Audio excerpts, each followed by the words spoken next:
নমস্কার বন্ধুরা, বেঙ্গলি সিনেটালি গসিপে আপনাদের স্বাগত। আশা করি সবাই খুব ভালো আছেন, সুস্থ আছেন। খুব ছোট বয়সে টলিউডে পা রেখেছিলেন শ্রাবন্তী চট্টোপাধ্যায়, সাফল্যও পেয়েছেন তিনি। তবে বরাবরই ট্রোলারদের নিশানায় থাকেন তিনি। তার অভিনীত ছবির থেকে বেশি চর্চায় আসে একাধিক বিয়ে, ডিভোর্স, প্রেম চর্চা। বর্তমানে শ্রাবন্তীর নাম জড়ানো হয় দুই পুরুষের সঙ্গে। একজন দেবী চৌধুরানী পরিচালক শুভ্রজিৎ মিত্র, অন্যজন অভিনেতা জিতু কমল। 2023 সালে জিতু কমল আর নবনীতা দাস তাদের বিচ্ছেদের ঘোষণা করেছিলেন। প্রায় 4 বছরের সফল বিয়ে ভেঙে যাওয়ার ঘটনায় মাথা ঘুরে গিয়েছিল অনেকেরই। নবনীতাই আলাদা হওয়ার খবর ভাগ করে নিয়েছিলেন সোশ্যাল মিডিয়ায়। আর সেই পোস্টেই অনেকে মন্তব্য করতে থাকেন জিতু কমল নাকি প্রেম করছেন শ্রাবন্তী চট্টোপাধ্যায়ের সঙ্গে।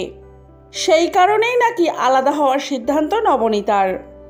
এর পেছনে ছিল আমি আমার মতো আর বাবুসোনা ছবিতে তাদের একসঙ্গে কাজ। সেই সময় যদিও লাইভে এসে প্রতিবাদ করেছিলেন নবনীতা, কিন্তু ট্রোলারদের মুখ বন্ধ করতে পারেননি। সম্প্রতি এক সাক্ষাৎকারে শ্রাবন্তীর কাছে জিতুর সঙ্গে প্রেম নিয়ে প্রশ্ন করা হয়েছিল। অভিনেত্রী জানান, আমি নিজেই অবাক হচ্ছি এই নামটা শুনে। আরও কতজনের নাম জুড়ে দেওয়া হয়েছে আমার সঙ্গে।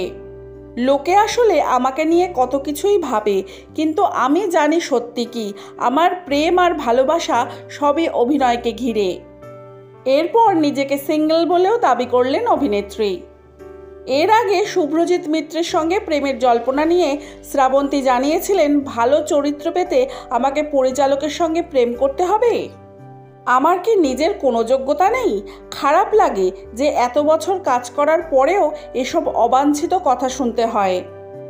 পরিচালক হিসেবে শুভ্রজিৎ দাকে আমি সম্মান করি, উনি আমার থেকে অনেক বড়।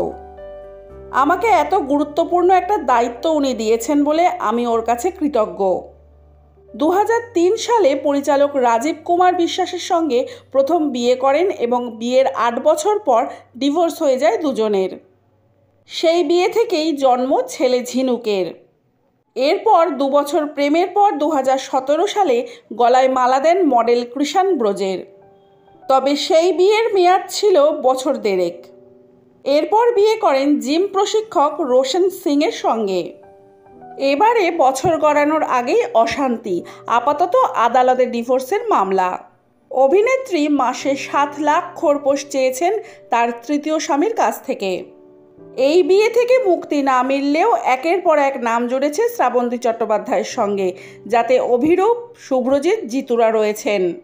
বিনোদন জগতের নানান আপডেট পেতে হলে আমার চ্যানেলটিকে সাবস্ক্রাইব করে রাখুন। ভিডিওটি ভালো লাগলে লাইক, কমেন্ট, শেয়ার করতে ভুলবেন না। আজকের ভিডিওটি এই পর্যন্ত। ভালো থাকবেন, সুস্থ থাকবেন, দেখা হবে পরবর্তী ভিডিওয়। ততক্ষণের জন্য টাটা।